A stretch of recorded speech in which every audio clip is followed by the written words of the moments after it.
15. zikloa urtarrila matematikaren bila. Gaurkoan gurekin bertan daukagu Immaculada Arostegi, gero orkestuko dizuet, eta pixka bat orain azalduko dizuet ziklontan ze gelditzen zaigun. Gaurko alde batera utzita, datorren ostiralean bertan izango dugu Aniceto Murillo, Los fractales nos invaden, izenburupean.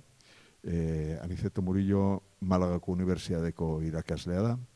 Egun berean, 12. nazioarteko matematika argazki lehiaketako sariak banatuko ditugu, eta egun berean jarriko dugu erakusketa argazkiena nahi duenak ikusi ahal izateko.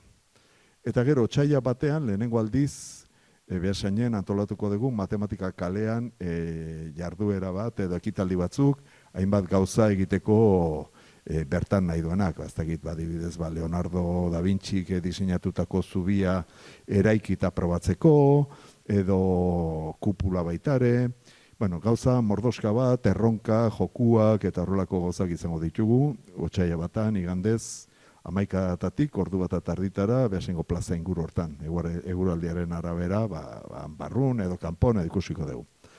Eta besterik gabe, gero otsailean jarraituko dugu, emakumea zientzian zikloa daukagu, eta hor ja, 5. mailako ikaslentzat, 10-11 urtekoentzat, ekarriko dugu antzerki bat, behasengo usurbe antzokira, baina ja ikastetxei behi da.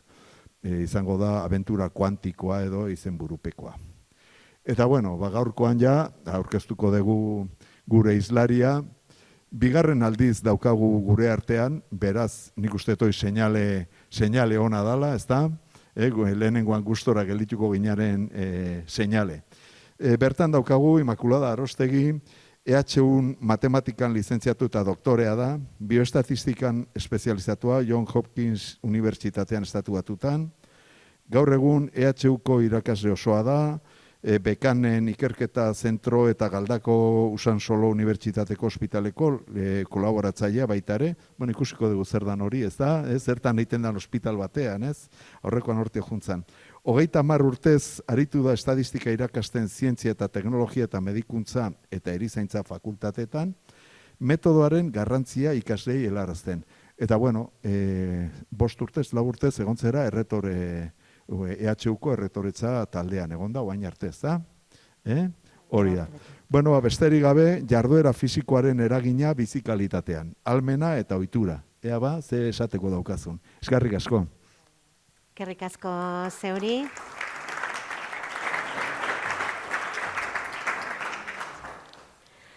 Lehendabizi, arratsaldeon guztioi eta eskerrik asko Lemnizkata zarea ordezkatzen duzuen guztioi, gonbiteagatik eta bigarrenez gainera, orduan imaginatzen dut ez bakarrik ni pozik geldituko nintzela baizik eta Beasaingo hiria ere pozik utziko nula.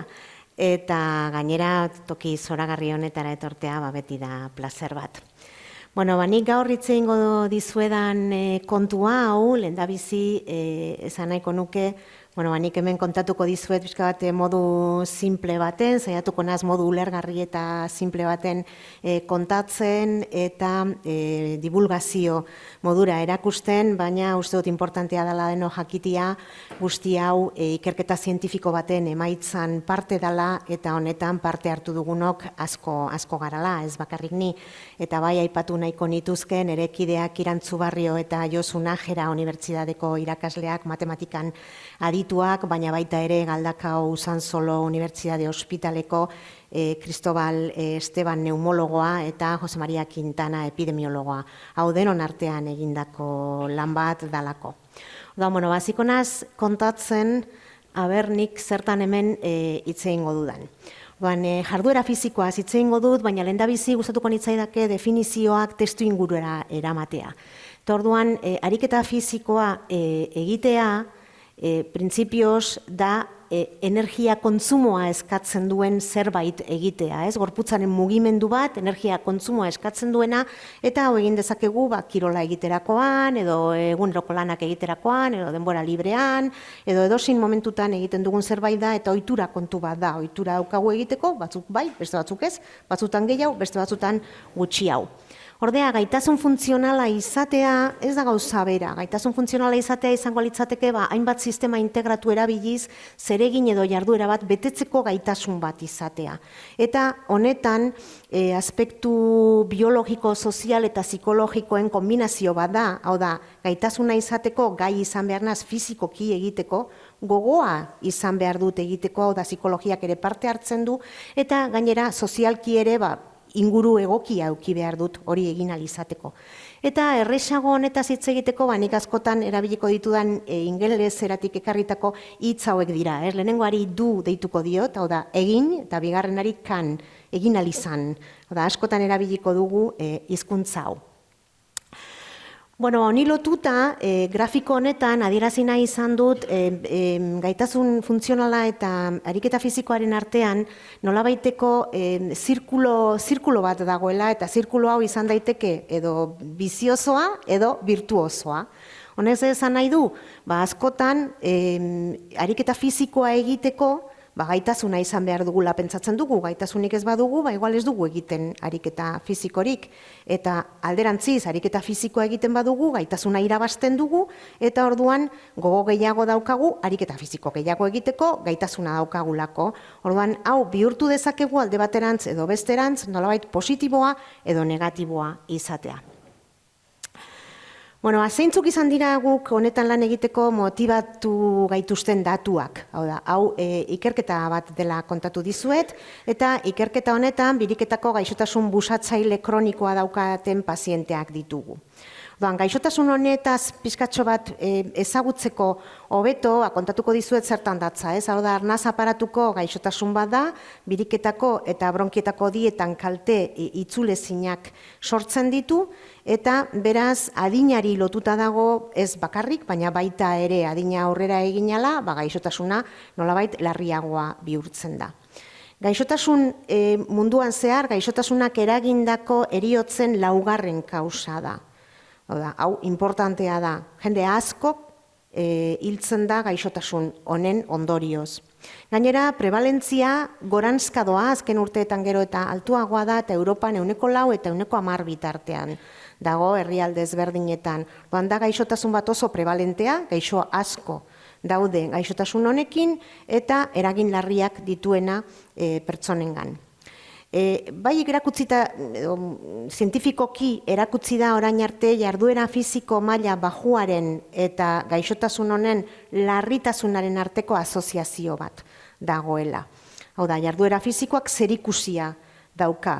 Berriro, hemen ez da erresa esaten zein norantzatan, ez? Jarduera fisikoa ez dunak egiten gaixotasun hau pairatzeko arrisku handiagoa dauka, edo gaixotasun hau pairatzen duenak, ariketa fisiko gutxiago egiten du, edo tendentzia gutxiago dauka ariketa fisikoa egiteko, bagian gaitasun faltagatik ere, ez? Orduan, testuinguru honetan, jadanik, hainbat ikerketak erakutsi dute, gaitasun funtzionala mantentzea, gaitasun hori mantentzeak, ariketa fisikoa egitera, erresago egitera eramaten gaituela, batez ere, mediku batek agintzen badigu, egin behar dugula gure osasunerako, eta horrek gaixotasunaren bilakaera moteldu egiten duela, eta moteltze horrek zahartze osasuntzu baten berme bat ematen digula nolabait. Hau, orain arte erakutsi den zerbait da. Honekin jarraituz, zein izan zen guk ikerketa honetan guzti hau ezagutuz planteatu genituen helburuak. Eta ikerketa hau, orain erakutziko dizkizuet zelan burutu zen ikerketa, baina Galdakao Usansoloko ospitalean hasi zen, neumologia zerbitzuan hasi zen ikerkete bat da, eta orduan nahi genuena zen gaitasun funtzionala izatea, hau da, kan deitu diogun hori, eta ariketa fisikoa egitea, du deitu diogun hori, elkarrekin erabiliz, gaixotasun hau duten pazienteen sailkapena burutzeko metodo bat garatu nahi genuen. Hau da, nola sailkatu pazienteak bi gauzen arabera, ez bakarri gauza baten arabera. Jakinik, bi gauza hauek gaitasun funtzionala izatea eta ariketa fisikoa egitea oso erlazionatuak daudela. Eta horrekin batera, bigarren helburua izan zen lotuta dauden bi ezaugarri hauekin, gaixotasun hau duten pazienteen osasunari lotutako bizikalidadean bi hauek duten eragina aztertzea edo neurtzea. Hau da, eragin badakigu ariketa fisikoa egiteak eragina duela gaixotasunean. Badakigu baita gaitasun funtzionala izateak eragina duela gaixotasunaren bilakaeran. Baina biak batera elkarrekin nola elkar eragiten dute batera zein eragin daukaten ikusteko. Bizikalidadean alde batetik momentu puntual baten, baina baita ere bizikalidadearen bilakaeran gaixotasuna aurrera doan ala. Orduan hemen, nik bai laburpena bidali nuenean hitzaldirako eta orain ere egiten duan galdera da zeinek du eragin gehiago bizikalidade hobea izatean edo denboran zehar mantentzean. Zeinek dauka eragin gehiago? Eta hori saiatuko gara erantzuten. Bueno, ikerketaren diseinua, esan dizuet kontatuko dizuedala apur bat nola diseinatu zen ikerketa hau, ez? Behaketa prospektibo bat izan zen, honek esan nahi du, pazientea kontsultara iritsi ala, ikerketan sartzen zirela, bai ala ez, gauza ezberdinen menpe. Lehenengo gauza, nahi bazuten, ez bazuten nahi, logikoki ez ziren sartzen ikerketan. Orduan, onartzen bazuten ikerketan parte hartzea, sartzen ziren, Galdakao Usansoloko Unibertsitate Ospitalean. Pazienteen aukeraketa nahi izateaz gain, egiten zen kontutan hartuta, hainbat gauza eta klinikoki bi gauza ziren importanteak. Bata zen, gutxienez 6 hilabete lehenago diagnostikatua egotia, ez izatea diagnostikatu berria, gutxienez 6 hilabete eramatea gaixo, eta gainera azken 6 asteetan egonkor egotia.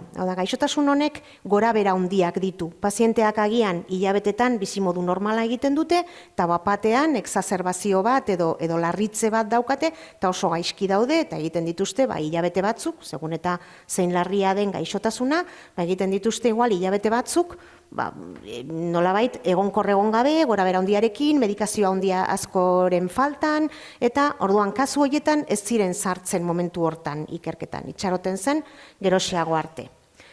Guztira 511 pertsona jaso ziren eta 4 urtez jarraitu ziren. 4 urte hauetan jarraitu ziren ez denak, porque batzuk tartean agian hil egin ziren, edo beste leku batera joan ziren bizitzen, edo galerak daude, baina gehienak nahiko jarraipen luzea daukate. Ze gauzak neurtu ziren paziente hauei eskatu zitzaien, beraiek kontsultara zetozenean, kontsultan egiten zuten, beraiek egin behar zutena bere medikuarekin, hori egiteaz gain, gauzatxo batzuk gehiago egitea.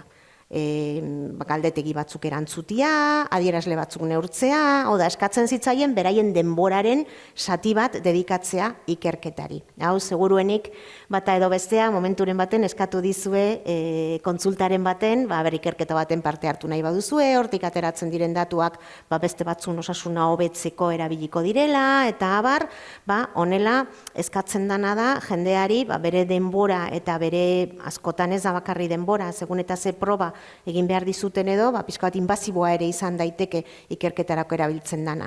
Kasu honetan ez zegoen proba inbasiborik, egiten ziren gauzak, ziren edo galdetegien bidez neurtu, edo proba simpleak. Nik hemen aipatuko ditut pare bat, aldagai soziodemografikoa, klinikoa, tratamendua guzti hori betikoa da, baina aipatuko ditut hemen gaur erabiliko ditugun datuak. Bata da, ariketa fisikoa. Galdetzen zitzaien, ariketa fisikoa egiten zuten, eta ez bakarri galdetu.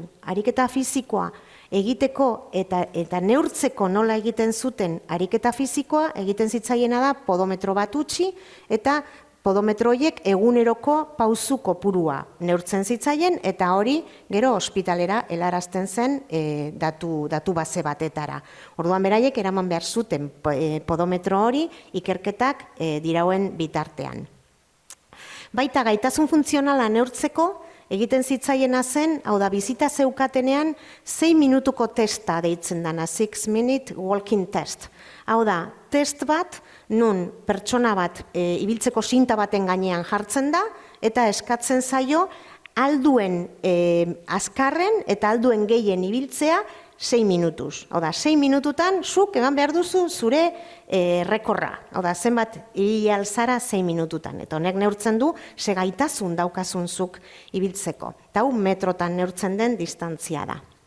Gero, bizikalidadea neurtu genuen. Bizikalidadea neurtzeko galdetegiak erabili izan dira. Eta kasu honetan, hainbat gauza erabili ziren, baina ni gaur erakutziko dizkizuedan datuak, St. George Respiratory Questionnaire galdetegiarenak dira.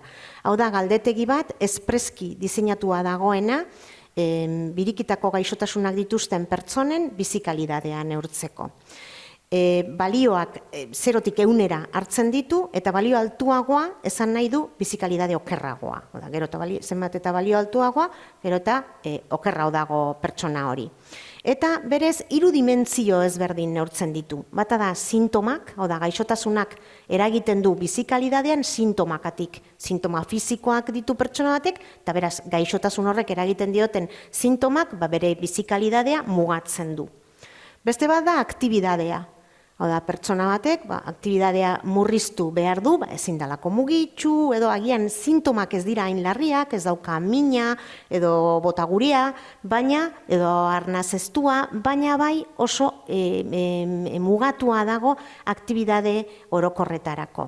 Eta hirugarrena da inpaktua, hau da, pertsona bat, oso gaixo egon daiteke, baina agian horrek ez du inpaktu handirik bere egunerokotasunean, bere ingurua, bere familia oso babestua dago, eta ez du inpaktu handirik bere egunerokotasunan. Eta ordea, beste pertsona batzuk, gaixotasuna larritzen den heinean, horrek daukan inpaktua bere egunerokotasunean, ez delako ateratzen, lagunekin ez delako biltzen, familia ez dulako ikusten, askoz handiagoa izan daiteke naiz eta gaixotasuna fizikoki hain larria ez izan.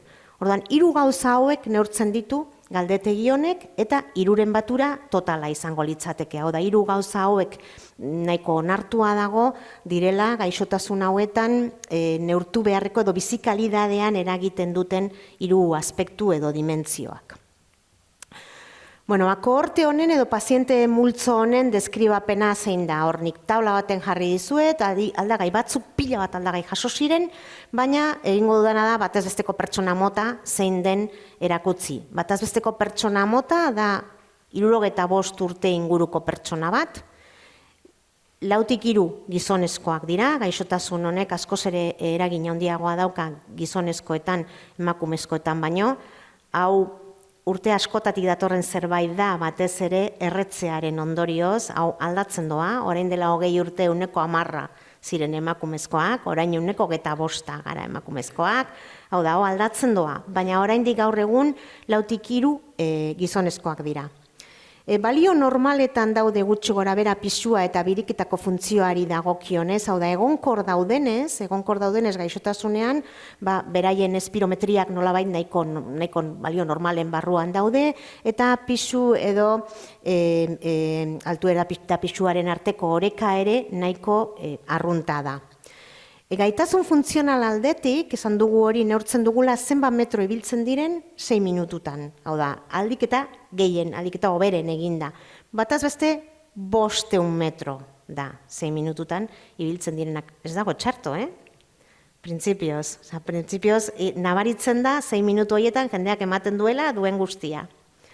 Gero, jarduera fizikoa, zenbat pauso egiten dute egunean? 6.000 pausu. Egunean ez da gutxi ere, seguruenik hemen gauden askok ez ditugu egiten egunero 6.000 pausu, ez? Hau bataz besteko bat da, gaitasun funtzionala bat da, momentu baten neurtutako hau ez diote behin eta berriro neurtzen, konsultara doazenean neurtzen diote, eta ordea pausuak podometro baten bidez neurtzen dira, egunero eta gero bataz besteko bat ateratzen da. Eta bizikalidadeari dagokionez 30 puntu inguruan daude. Honek ez digu asko esaten, printzipioz hau konparatu beharko genuke batzuk eta besteak jakiteko gutxi edo asko den. Baina gogoratu, esan dugula 0-tik 100 doala, eta 100 da txarrena, eta 0 da hoberena. Orduan, 30 inguruan dago bataz beste. Goazen, datu batzuk ikusten. Paziente hauekin, ez? Paziente hauekin lehenengo egin dudan gauza izan da grafiko bat. Grafiko simple bat, horizontalean, isa ardatzean, ariketa fizikoa neurtzen da, eta hor daude pausuak. Zenba pausu ematen dituzten egunean zehar. Esan dugu 6.000 bataz beste, ikusten dugu batzuk 30.000 arte doazela, eta ardatz vertikalean, ardatzean gaitasun funtzionala daukagu, zenba metro hiltzen diren 6 minututan. Eta hor, puntutxoa jartzen ditugunean bat eta bestea gurutzatuz, hor pila puntu daude, hor 511 baino askoz gehiago daude. Zeren hau neurtu zaie behin baino gehiagotan, orduan azkenean puntu asko ditugu. Hemen momentuz ez dugunez inolako inferentziarik egiten eta ez dugunez inolako modelorik erabiltzen hau erakusteko, ez dago arazorik pertsona berbera behin baino gehiagotan agertzearekin. Orduan, puntu guzti horiekin egiten dugu doitu zein kurba koberen doitzen duen hor daukagun erlazio hori. Orduan, goazen ikustera hor dagoen kurba gorri hori, nola interpretatzen dugun. Bueno, lehenengo eta behin, goranzko joera argia da, ezta? Zenbat eta ariketa gehiago, hau da zenbat eta isa handiagoa, i ere handiagoa orduan eta gaitasun gehiago. Hori ikusten dugu argi eta garbi. Gainera ikusten dugu bebai, egonkortzen dala 10.000 pauzu inguruan. Oda, marra vertikal hori nik hor jarri dudana 10.000 pauzotan jarrita dago. Horrek esaten digu, zenbat eta ariketa gehiago, orduan eta gaitasun gehiago daukagu, 10.000 pauso arte. 10.000 pauzotik gora egonkortzen da. Jan ere gaitasun funtzionala ez da hobetzen gehiago, ariketa fiziko gehiago egiteagatik. Paziente hauetan, 65 urte, gehien bat gizonezkoak, gaixo. Horretan ari gara zentratuta. Baina gainera beste gauza kurioso bat ikusten da, eta hau neumologoak berehala ikusi zuen. Maldarik handiena hasieran dago. Hau da, hasieran da eragin gehien daukana ariketa fizikoa egiteak gaitasun funtzionala gehitzeko. Hau da, nik hor saiatu naz, marra ikutzaileak igual ez dira oso ondo ikusten, urdinez jartzen, eta orduan ikusten da 10.000tik aurrera horizontala, egonkortuta, eta 10.000 arte, gutxi gora bera 5.000 edo 4.000 arte, hor dago maldarik handiena. Horrek esan nahi du, hasieran daukala eragin gehien ariketa fizikoa egiteak gaitasun funtzionala gehitzeko. Eta hau da zerbait, ez zegoena hain argi, beti pentsatzen da, benetan nire gaitasuna hobetzeko ariketa nahikotxo egin behar dudala. Egunean 5.000 pauzu ibiltzearekin agian ere gaitasun funtzionala ez dudala gehiegi hobetzen. Baina ez da egia. 2.000tik 4.000ra pasatzen danak asko hobetzen du bere gaitasun funtzionala kasu honetan. Eta hau da hemen ikusi genuen lehenengo gauza. Bueno, gauzen, orain, lehen esan dut, egingo dudala zailkapena egiten saiatuko garala bi gauzak erabili. Hor bakarrik erakutsi dudana da, argazki bat datuena. Datu mordoa dana batera jarrita argazki baten erakutsi. Orduan goazen orain zailkapena egitera. Nahi ditugu ariketa fizikoa eta gaitasun funtzionala biek batera erabiliz 4 multzo egin nolabait. Zaten dugu lehen esan dudanaren arabera can do, can don't, can't do eta can't don't. Hau da, aldutenak eta egiten dutenak, aldutenak baina ez dutenak egiten, ez dutenak baina alegintzen diren da zerbait egiten dutenak, eta ezin dutenak eta ez dutenak egiten. 4 multzo hauek ditugu. Orduan, gu saiatu ginen lehenengo gauza, bi aldagai hauek, ariketa fizikoa eta gaitasun funtzionala dikotomizatzen. Hau da, bitan zatitzen. Gu oso itxuta gaude edozein proba edo analizi egiten digutenean. Kolesterola, 200 bera, ondo, 200 gora, gaizki. Hori, dano gaude oitxuta. Baina, klaro, nork asmatu du 200 hori eta zeren arabera? Zergatik da 200 eta orain dela 10 urte zen 220? Orduan, hemen guzaiatu gara mozketa puntu hori asmatzen modu egokian alde batean edo bestean usteko paziente hauek. Orduan, zer erabili dugu horretarako? Bueno, erabili dugu hilkortasuna. Esan dugu gaixotasun honek hilkortasun nahikoa daukala. Orduan, erabili dugu hilkortasuna aurre esateko zein mozketa puntuko beto zailkatzen dizkit paziente hauek alde batetik. Beste alde batetik, saiatu ginen can't do talde horretan, hau da, ezin duenak, baina hala ere egiten duenak talde horretan nahiko jende egotea, porque oso erresa zen talde hori utzik geratzea, inorrez egotea multzo hortan, segun eta non jartzen genuen mozketa puntua. Gero, saiatu ginen baita gizon eta emakumeak bakoitza bere aldetik analizatzen, zeren ikusten genuen joera ezberdinak zituztela eta gaixotasunak modu diferentean eragiten duela ere. Eta azkenik, nola definitzen genuen optimo hori, nik esan dut, dikotomizazio optimoaren bila gabiltza. Zer da optimoa? Bueno, zailkapen errealarea gehien hurbiltzen dana, ez? Hau da, ez gara urrunduko zailkapen errealetik, baina bai bilatuko dugu matematikoki optimoa izan daitekena. Bueno, eta lortu genuen grafiko hau. Grafiko honetan, orain erakutziko dizuet, dauzkagu 4 kuadrante. Orduan, 4 kuadrante horietan, alde batetik gorriz dauzkagu gizonak, eta beste alde batetik emakumeak urdinez edo turkezaz, edo berdez, edo hemen ikusten da nahiko berde. Orduan, hor bai dauzkagu 511. Bale? Eta daukagu alde batetik horizontalean, hor marra vertikal hori jarri dudan tokian, hor dago mozketa puntua. Hor dago mozketa puntua, hemen agertzen diren zenbakiak, ez ditut jarri zeintzu diren zenbakiak, berdin du zeintzu diren zenbakiak, baina ikusten duguna da ahalmen funtzionalari dagokionez, ezkerrerantza daudenak direla ezin dutenak edo ahalmen gutxi daukatenak, gaitasun gutxi daukatenak, eta eskumarantza gaitasun handia daukatenak edo ahal dutenak jarduera fisikoa egin. Eta vertikalean daukagu ariketa fisikoa, mozketa puntua marra agertzen den tokian dago, eta behan dauzkagu ez dutenak ariketik egiten, eta goian bai egiten dutenak. Orduan, modu hortara geratzen zaizkigu. 213 geratzen zaizkigu ariketa egin dezaketenak eta egiten dutenak. Horre dira, nolabait, erresenak. Gero, 89 ditugu, ezin dutenak egin, da ez dutenak egiten ere. Hau da, nahiko handia geratu zaigu azkenean multzo hori ere, hainbat jende dago, ezin dunak eta ez duna egiten ere. Beste biak, eskuman behan dauzkagu 39, hau dira, egin dezaketenak, baina ez dutenak egiten. Eta goian, ezkerrean, dauzkagu 50, hau dira, ezin dutenak egin, oso gaizki daudenak, edo oso larri daudenak, baina hala ere saiatzen direnak eta egiten dutenak zerbait. Hauek dira gure 4 multzoak, eta hauek saiatuko gara eta erabat, izango genuke modu optimoan zailkatuta paziente hauek 4 multzo hauetan.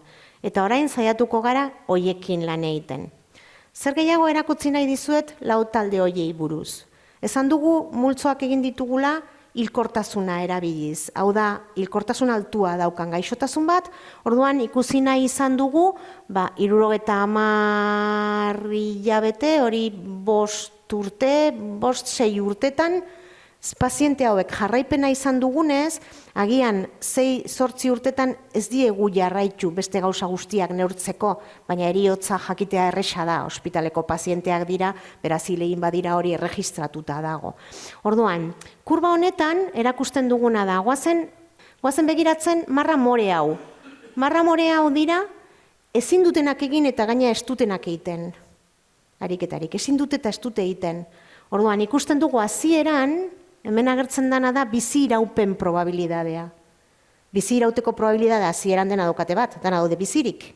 Baina denbora aurrera doan ala, berehala 5 urtera iristen direnean, erdiak baino gutxiago daude bizirik. Beraz, hor ikusten dugu zer eragin daukan. Goazen goikoa, gorria. Gorria dira, egin dezaketenak eta egiten dutenak. Orduan baten hasi eta bizi iraupen probabilidadea 0,9, 0,88 arte jaizten da 7-8 urtetan. Hau da, bizi iraupen probabilidadea asko saltuagoa daukate. Eta orain goazen erdiko biak ikustera, berdea eta urdina. Hor daude, berdea da egin dezaketenak, baina ez dutenak egiten, eta urdina izango litzateke egin ezin dutenak, baina hala ere saiatzen direnak eta egiten dutenak. Ikusten duzu, berdea eta urdina elkar gurutzatzen direla. Eta ia antzera doazela, lehenengo 4 urtetan bizi iraupen probabilidade antzekoa daukate. Eta hau da beste gauza bat, ez dena erresa ulertzen, ez? Berdin da egin alizatea eta ez egin, edo egin ez alizatea eta egin eta hala ere bizi iraupen berdina izango dut, pues hau pixka sorpresa da, ezta? Orduan, hemendik aurrera, 4. Urtetik aurrera bai ikusten dugu ezin dutenak egin. okerrau daudela, eta orduan bizi iraupen bajuagoa daukatela, baina hala ere hainbat urtetan zehar elkar gurutzatzen doaz. Horrek erakusten du bebai, egin ez izan, ahalmen gutxi izan arren saiatzeak hobetzen duela bizikalidadea. Bueno, hori ikusita, barkatu, aipatu dut bizikalidadea, baina hemen ez nengoen bizikalidadea hitz egiten, baizik eta bizi iraupen probabilidadeaz. Goazen orain bizikalidadea ikustera. Nola eragiten du guzti honek bizikalidadean? Bueno, pues bizikalidadeari dagokionez, esan dugu galdetegi bat erabiliko dugula, 3 dimentsio dituela gehi totala, eta nik hemen jarri dizuet formulatxoren bat ekarri behar nun, matematikarianaz, orduan formulatxoren bat ekarri behar nun. Ekarri dizuet erabili dugun eredua hau egiteko. Eredua da luzeranzko datuetarako erregresio beta binomial mistoa deitzen den eredua. Eta hemen agertzen da, ze formula daukagun hori egin ahal izateko. Ez naz horretan sartuko, Baina, gero, zer erabiliko dugu modelo hortan, eredu hortan? Bueno, erabiliko dugu kuadranteak, 4 kuadrante hauek. Ze diferentea da bizikalidadea 4 kuadrante hauetan zehar, konparatuko ditugu elkarrekin. Eta egingo dugu 2 modutara, alde batetik egingo dugu eredu simplea deitzen dana, eta da bakarrik kuadranteak erabiliko ditut. Gehiago ezer ez dut kontutan hartuko. Ikusiko dut bizikalidadea zein diferentea den 4 kuadrante hauetan. Baina baita egingo dut eredu anizkoitza. Hau da, jende askok esango luke, hemen 4 kuadrantetako pertsona konparatu dituzu, pero agian eragina daukana benetan, edo adina, edo gaixotasunaren larritasuna, beste gautza batzuk daude, gaitasunik ez duena, ez dago hor kasualidadez. Igual zaharragoa da, larriago dago, arrazoi ezberdinak egon daitezke. Orduan, egin dugu analizia bebai, anizkoitza esaten dana, eta da beste faktore, eragina auki dezaketen faktoreak kontutan hartuta. Eta hau izango litzateke eta formula hau bai pixkatxo bat komentatuko dut. Hau da, guk hemen neurtuko duguna eta saiatuko garana aurre esaten da bizikalidadean puntu bat gehiago izateko probabilidadea aurre esango dugu. Puntu bat gehiago, hau da bizikalidadea apurtxu bat okertzeko probabilidadea. Puntu bat. Eta hemen gainera puntu bat definitu dugunean da medikuak jadanik esan digutena, benetan ez da gure 0tik 100erako puntu bat. 0tik 100erako 4 puntu dira. Porque ja literaturak erakusten du 4 puntuko galera bizikalidadean galdetegi honetan dala klinikoki adierazgarria den zerbait, klinikoki nabaritzen den zerbait jada.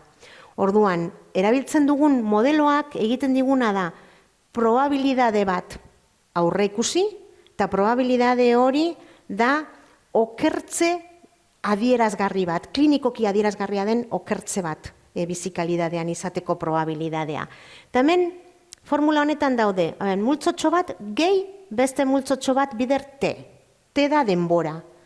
Orduan, pentsa ezazue formulatxo hau lerro zuzen baten formula bezala. Lerro zuzen baten formula, I berdin, A, isa, gehi, B. Hori ikasi genuena duela pila bat urtez. Orduan, hau izango litzateke I, eta gure testu inguruan hau da probabilidade hori, aurre esan nahi duguna. Hemen daukagu B, ez daukagu isarik, aisa gehi B esaten genuen lerro zuzena, hemen daukagu B, eta B hori da nolabait momentukoa, T berdin 0 denean, hemen isa barik T daukagu, T berdin 0 denean, hau da momentuko bizikalidadea aurre esango duguna. Eta T biderkatzen dagoena da malda, hau da denbora aurrera joan ala, zenbat aldatzen den bizikalidadea. Orduan, gure formula, benetan gure eredua konplexua da, baina gure formula errez ulertu daiteke. Bueno, pues hemen datuak bakarrik erakutziko dizkizuet eta emaitzak erakutziko dizkizuet grafikoki bakarrik. Zeren eredua konplexua da eta eredutik ateratzen diren zenbakiak ulertzea batzutan ez da hain erresa. Orduan, grafikoetara mugatuko naz. Orduan, grafiko honetan 4 lerroak ditugu, 4 lerroak 4 kuadranteak edo 4 multzoak dira, eta isa ardatzean, horizontalean, beti denbora erakutziko dugu. Grafikoak 3-4 erakutziko dizkizu, baina dena dira berdinak. Eta I ardatzean agertzen da probabilidade bat. Eta dauzkagu 4 lerroak dira 4 kuadranteak. Beti da gorria, aldut eta egiten dut, urdina ezin dut baina egiten dut, berdea aldut baina ez dut egiten, eta morea ezin dut eta ez dut egiten. Bale? Orduan, urrengoan, Grafiko berbera da, baina muturrera eraman dut pixka bat interpretatzeko. Grafiko berbera da. Orduan, hemen erakusten ari naz, bizikalidadean puntu bat gehiago izateko probabilidadea. Puntu bat gehiago, okerrago egotea da. Eta fijatuko naz bakarrik abia puntuan, hasieran, ez naz fijatuko maldan. Momentuz abia puntuan gogoratu lerro zuzena, I berdina, I xagei B hortan fijatuko naz. Eta orduan, ikusten duzue, gorria berdea, urdina morea, ordenean. Horrek esan nahi du, ariketa fisikoa egiten ez dutenak, hau dontoiek, egiten dutenak baino, bizikalidade okerragoa izateko probabilidade handiagoa daukatela. Hau da, dont biak dira berdea eta morea, eta berdea dago gorria baino gorau, eta morea dago urdina baino gorau. Beraz, dagokiona egin zeinez, egin alizan zeinez, egiten ez duena, gorau dago egiten duena baino. Horrek esan nahi du, okerrago dagola. Berdin gertatzen da, gaitasun fizikoarekin. Gaitasun fizikorik ez dutenak, kantoiek dutenak baino bizikalidade okerragoa izateko probabilidade handiagoa daukate. Berriro, kan baino gorau, urdina eta morea, berdea eta gorria baino gorau. Beraz hemen argita garbi ikusten dugu bi gauzak daukatela eragina. Ariketa fisikoa egitea bizikalidade hobea, gaitasun funtzionala izatea, bizikalidade hobea ere. Zer gertatzen da norbaitek esan dezake, lehen aipatu dudana, baina agian hori ez da bakarrik ariketa fisikoa egiteagatik edo gaitasuna izateagatik. Hori izan daiteke adinagatik, larritasunagatik, gaixotasunaren birikietan daukan eraginagatik, pisuagatik, gauza askogatik izan daiteke. Orduan egin duguna da eredu berdina, baina beste aldagai guzti horiek ereduan sartuta, eta beraz hemen orain konparatzen ari garana da, kuadrantea ezik beste guztia berdina aukaten pazienteak. Adin berekoak, larritasun berekoak, dena berdina aukatenak, bakarrik kuadrantean aldatzen dira. Hemen ikusten dugu diferentziak asko gutxitu direla, baina berriro marrak, gorria eta berdea, bata bestearen gainean, morea eta urdina, gora hau. Hau da, naiz eta beste aldagai batzukatik ajustatu, diferentziak gutxitzen diren arren, gaitasun fizikoa dutenak, hau da, kan hori daukatenak, okerrago egoteko probabilidade bajuana daukatenak dira, gorria eta berdea dira. Ariketa fisikoa egiteko gaitasuna dutenak. Beraz, horrekin, orain dena batera interpretatuko dugu, guazen orain begiratzera denboran zehar. Orain ja, hasiera begiratu beharrean, begiratzen dugu bilakaera. Berriro grafiko berberak dira, goikoa da lehena erakutsi dudan lehena, bekoa da bigarrena. Orduan, hemen fijatzen bagara, denboran zehar ikusten dugu berantzko joera. Orokorrean, edo konstante, edo berantza. Hau da, denbora aurrera joan ala, okertzeko probabilidadea gutxitu egiten da, edo mantendu edo gutxitu egiten da.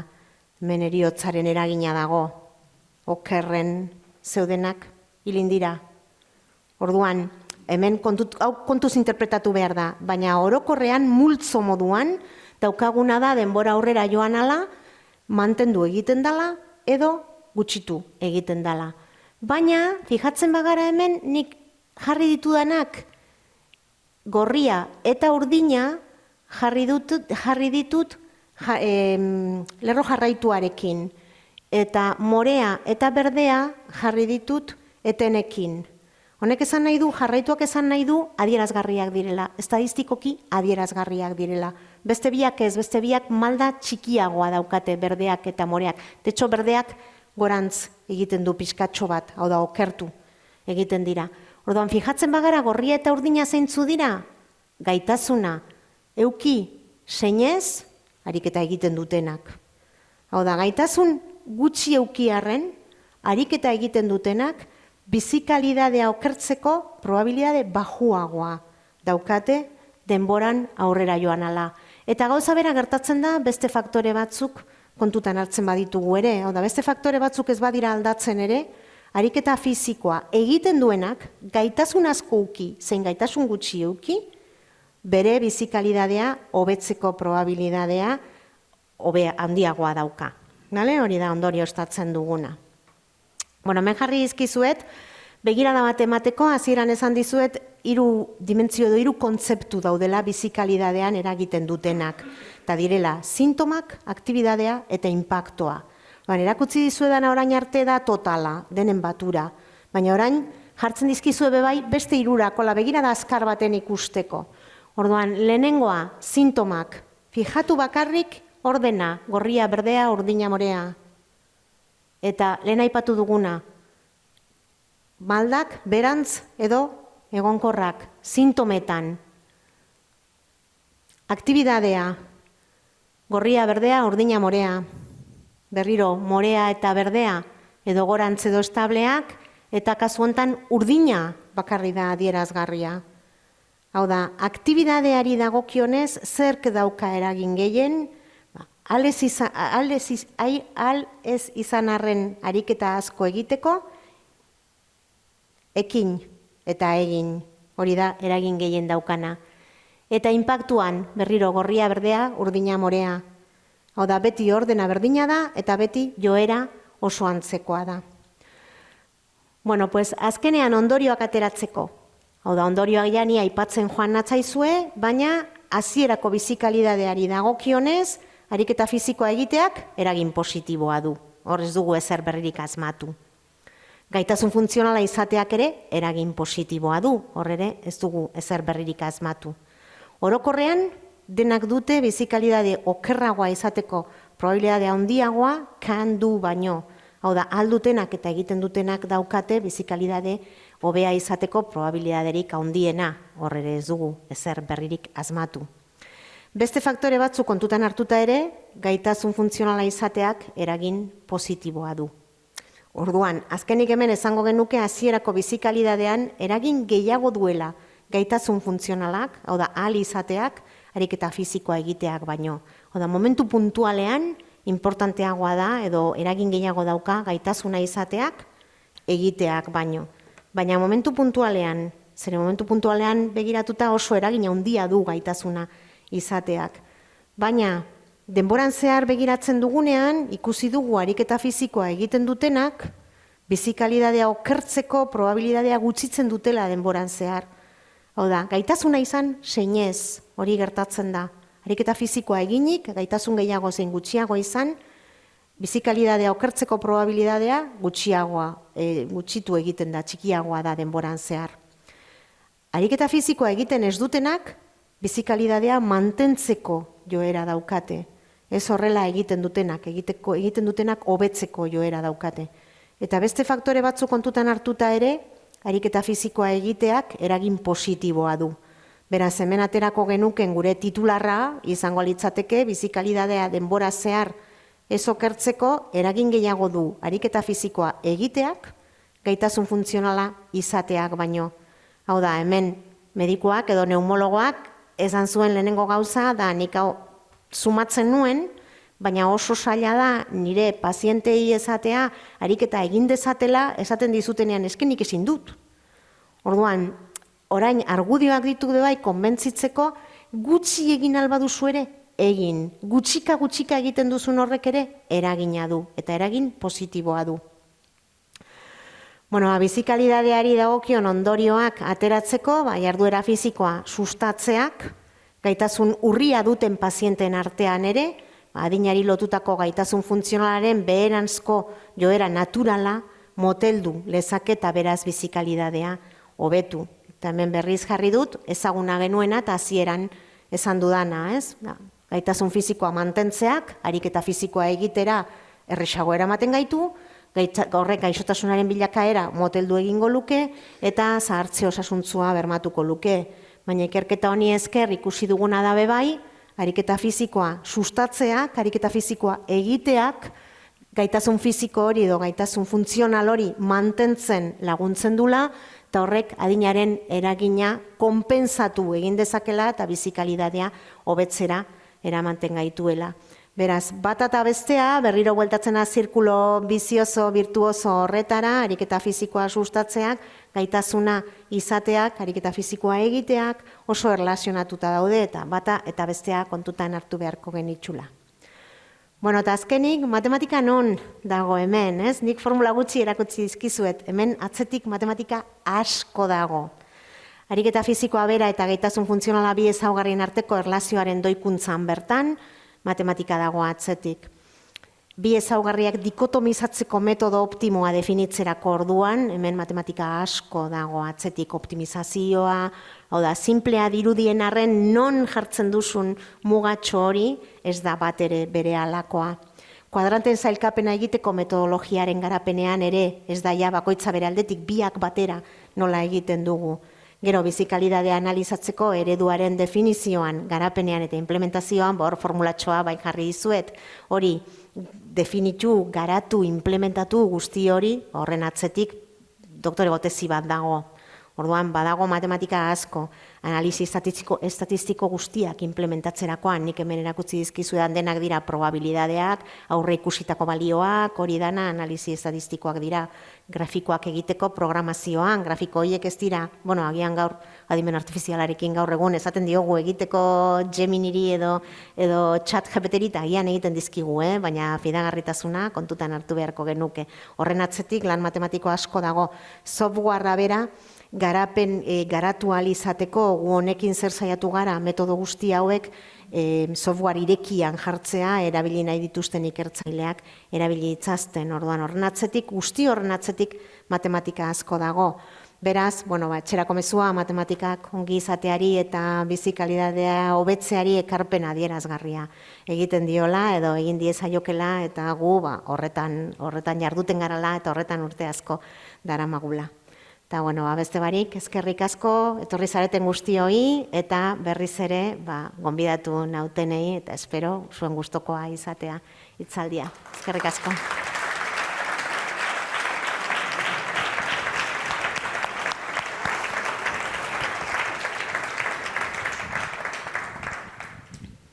Galderarik badaukazue? Matematika aplikatua eta bioestadistika guztia bikusita gero, galderarik? Dena erresa izan da. Erres ulertzen zan. Bai. Eskerrik asko hitzaldiagatik oso interesgarri izan da. Galdera, agian hitzaldiaren gaitik pixkat kanpo dago, baina egiten dira ikerketak, ariketa fisiko hemen aipatu duzuna ibiltzea izan da, edo frogazan 6 minututan zenbait pauso, konparaketak badaude ariketa fisiko desberdinen artean zerbait esateagatik. Aulki batetik altxauta eseri edo horrelako ariketa simplekin edo badaude horrelako konparaketak zer eragin duten ariketa fisiko motak. Eskerrik asko. Oso galdera ona da, zeren segun eta ze gaixotasun, nolabait mugak diferenteak izan daitezke gorputzian ere. Nik uste kasu honetan birikitako gaixotasuna denez, gaitasun funtzionala neurtzen dela ibiliz, ez? Baina bai egia da esate baterako osteoartrosiari edo protezien beharrari eta kasu hoietan neurtzen dela ariketa egiteko edo mugaren gaitasun hori neurtzen dela eseri eta altxatu, makurtu eta altxatu, eskailerak igo, eskailerak jaitsi, orduan hori neurtzen da modu ezberdinetan, segun eta zein den helburua neurtu nahi duzuna kasu honetan gaitasun funtzionalerako 6 minututan ibilten dana neurtu da, eta ariketa fisikoa adineko jendea denez eta ez zaie, galdetegiren baten galdetzen zitzaien bebai kirola egiten zuten, edo, pero modurik nolabait komunena denentzat erabiltzeko zen podometroarena. Baina arrazoi duzu, segun eta zein gaixotasun, ariketa fisikoa modu ezberdinetara neurtu daitekela eta egiten da, Zorgatik. Beste galderarik?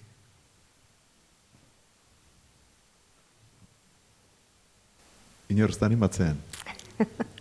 Nik uste nahiko garbi gelditu zaigula zertan ari zinan. Benetan hitzaldi oso interesgarri izan da. Bitan izan zera, 3. batean ikuste ekarriko zaitugula, urte asko pasa aurretion. Besterik gabe, orduan galderarik ez badago, eta bukatu aurretio gogoratu, orain izango dezuela zer jana eta zer edana horrondoan, berarekin hitz egiteko aukera ere, Eta, bueno, datorren ostiralean, kontu pixka batekin ibili beharko gea, porque los fractales nos invaden. Orduan, hor kontu pixka bat izan beharko dugu. Gogoratu baitare, datorren ostiralean matematika argazki lehiaketako saria banatuko direla eta erakusketa ikusi ahal izango dezuela hemen bertan igartzan. Eta otsaila batean, kalean egongo gerala, hor ez dakite zer egiten, hain zuzen ere ikusiko dugu, jende atortzen zaigun edo ez. Eta bueno, norbaitek laguntzeko aukera izango baluk matematika kalean egiterakoan, jopila bat eskertuko geneke, jende pixka bat gurekin izatea, bueno, esperantzarekin, jende asko torko zaigula. Jende gutxi etortzen bat zaigu, bardo pare bat hartuko ditugu, eta listo. Ederki, eskarrik asko danoi, eskarrik asko batipat Immaculadai, eta datorren ostirale arte. Eta txalo handi batekin, ustez. Eskerrik asko.